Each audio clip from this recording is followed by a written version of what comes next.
Your GCSE English Literature exam is fast approaching. You've made copious notes from revision guides on Steinbeck's Of Mice and Men and Priestley's and Inspector Calls. You've reread both texts, but are still not feeling completely confident.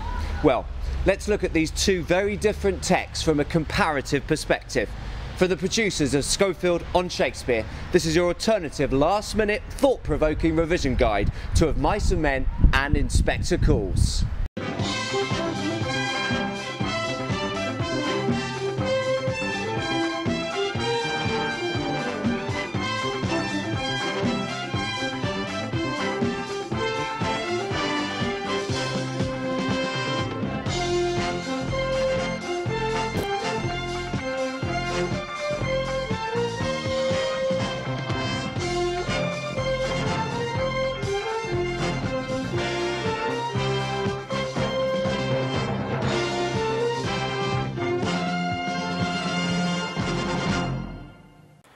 Priestley's and Inspector Calls is a play written in 1945 and first performed in London in 1946. Set in 1912, it begins with a dinner party at the Berlin household, who as a family seem sickeningly complacent and generally pleased with themselves. However, this general smugness is methodically burst with the arrival of a mysterious Inspector Gould, who step by step links each member of the household, including Sheila Berlin's fiancé Gerald Croft, with a horrible suicide. Steinbeck's short novel, or novella, Of Mice and Men was written 8 years earlier than in Inspector Calls in 1937, before the onset of the Second World War. Its setting is a world away from the bourgeois facade of an Inspector Calls, a ranch in Soledad, California, where life is depressingly stripped to the bare bones of working and eating, with only the occasional distraction of a fight or a visit to a brothel to vary the poverty and monotony. So, on the surface, there would seem to be few similarities between the texts. However, with further thought, some interesting similarities do surface. Take, for example, Arthur Berling's attitude towards the employees in his machine shops. Pressed by the curious, presumptuous intruder into his home, Inspector Gould, to explain why he refused to increase their average pay from 22 and 6 to 25 shillings a week, he responds, "Well, it's my duty to keep labour costs down, and if I'd agreed to this demand for a new rate, we'd have added about 12% to our labour costs. Does that satisfy you?" Phrases such as labour costs and the mathematical precision of 12% indicate clearly that Berling views his workers purely in terms of how they fit into his business, how they can help his business be as profitable as possible, rather than as human beings. Isn't that also the prevailing attitude towards the ranch workers in Steinbeck's Of Mice and Men? Set in the 1930s, the period of the Great Depression and severe dust storms that caused enormous agricultural damage, there are frequent signs that the rights and emotional well-beings of workers come a very distant second to overall productivity. In part 2, the only two friends of the novella, George and Lenny, arrive at the ranch in Soledad and are initially treated with suspicion by a boss wondering why one of them is apparently speaking on behalf of the other. The boss gives a clear insight into life on ranches at this time when he says, puzzled, "I said, what stake you got in this guy? You taking his pay away from him?" Faced with seemingly genuine companionship, the boss is surprised, and his question shows that, like Arthur Berling, he assumes securing financial advantage must be the most important factor in any workplace decision. The boss goes on to reveal that such companionship is highly unusual. "Well, I never seen one guy take so much trouble for another guy.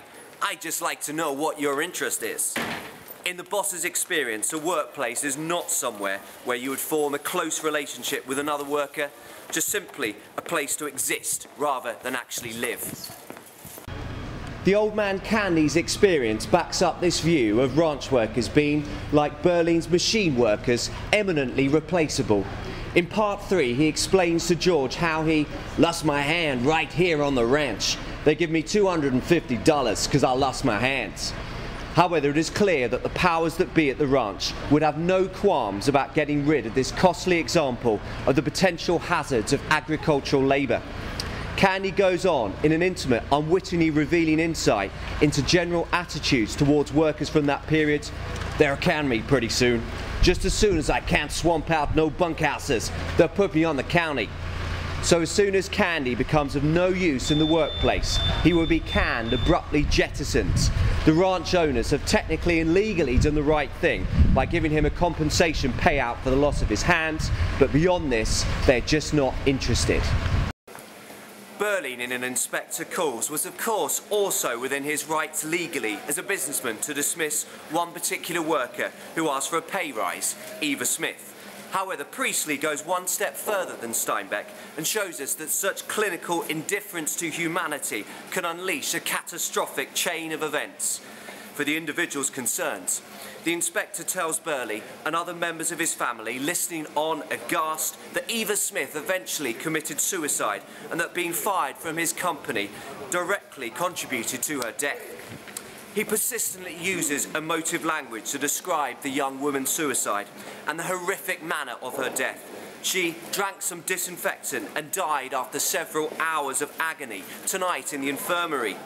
The emotive reference to the young woman's extreme pain and suffering in the noun agony partially reveals both the inspector and Priestley's aim to persuade Berlin and the reader of the vital importance of social responsibility, of caring about those less fortunate than yourselves, rather than just seeing them as cheap labour and nothing else.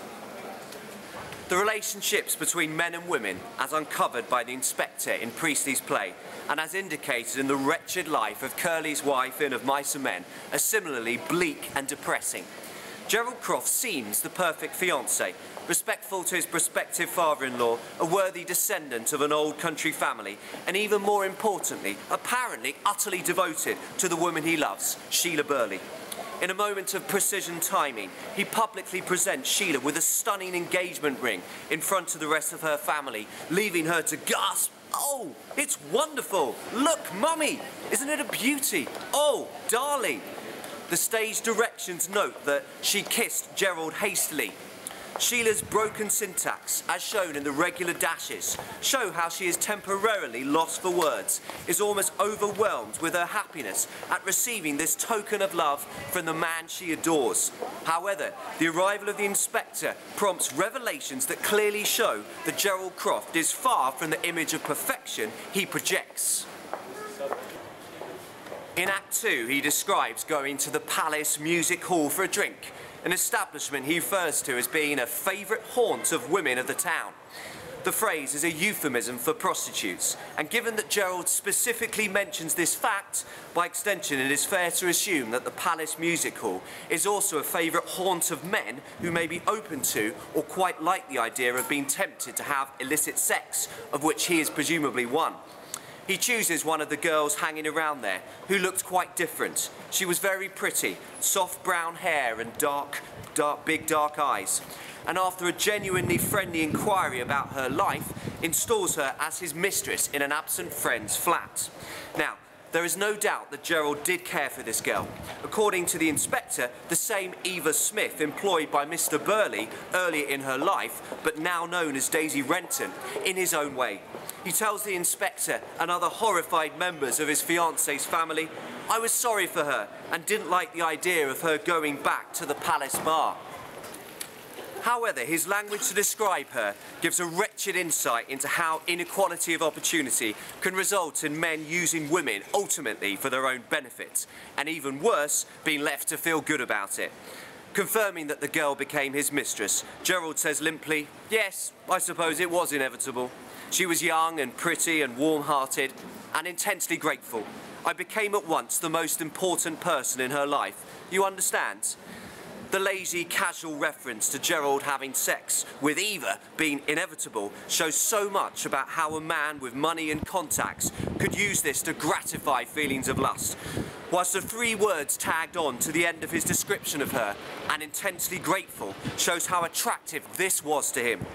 Having sex with a mistress in all but name became an ego boost for Gerald, gave him an opportunity to feel good about himself whilst emptying his loins. Of course, once the affair became less convenient for Gerald, he broke it off definitely. And the inspector argues that this termination of a relationship, which resulted in rare comparative bliss for the woman and the easy gratification of sexual desire for the man, also played a significant role in the girl's suicide, for which some responsibility needs to be taken. Just as Priestley earlier argues for an element of moral decency within business, here he shows the moral bankruptcy and hypocrisy that can exist behind gleaming, clean-shaven pillars. The use of phallic imagery is deliberate of the community. The inspector sums up Gerald's description of his relationship with Daisy Renton in the two short, simple sentences. She was a woman, she was lonely. And there is no question that this description can be applied to Curly's wife in Steinbeck's Of Mice and Men. She spends a horrible amount of time apparently seeking out her husband on the ranch, but beneath her seemingly innocuous catchphrase, "I'm looking for Curly," lies a desperately unhappy, lonely woman searching for any kind of communication to add variation to her barren existence. Behind her back she is labelled a tart, a piece of jail bait, and Wit excitedly talks about her to the new arrivals on the ranch and advises them to stick around and keep your eyes open. You'll see plenty. She ain't concealing nothing. Even though one would presume Curly's wife to have attained some kind of respectability through marriage, she is still viewed by the ranch workers in terms of her perceived sexuality, which the men excitedly and dismissively judge to be ravenous.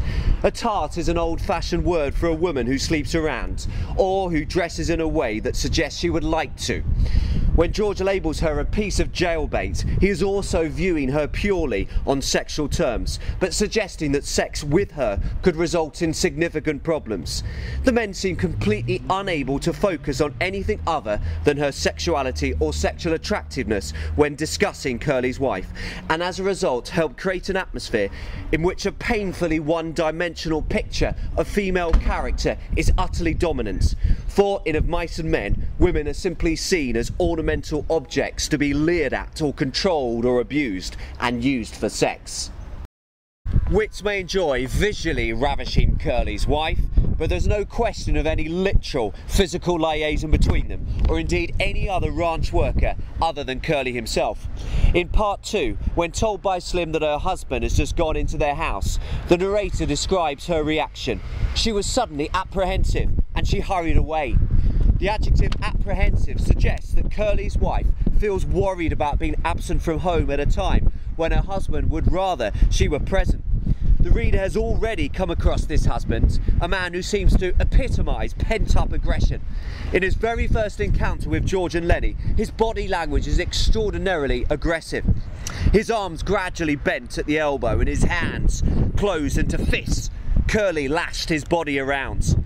The use of a boxing stance in a bunkhouse and the sudden, potentially dangerous movement implied by the verb lashed indicate that Curly is likely to resort to violence whenever he deems it necessary. The reader never sees Curly and Curly's wife together until the latter is dead. However, it seems likely that Curly's wife was generally rather afraid of her husband and would never have used her sexual attractiveness to sleep with another man. And so the fit and healthy men in Of Mice and Men, like Gerald in Inspector Calls, take to visiting women of the town, which enthusiastically tells George that the men plan to go into town the following evening for the usual thing. We go to old Susie's place. Susie's place, it transpires, is a brothel with a host of splendid advantages. Clean girls, no pressure to have sex if you prefer to have a few drinks instead, and unadulterated whiskey.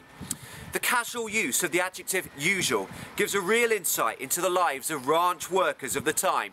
It would be completely normal in the soulless world for the men to work off their frustrations on prostitutes, and indeed following a month of hard physical labour, low wages, cramped sleeping conditions and inevitable occasional tensions and fights amongst the men, who perhaps could blame them for choosing to do so? Steinbeck shows us the narrowness of a society in which men and women both led unsatisfactory, unfulfilling lives, and the concept of happy, respectable family life doesn't seem to exist at all.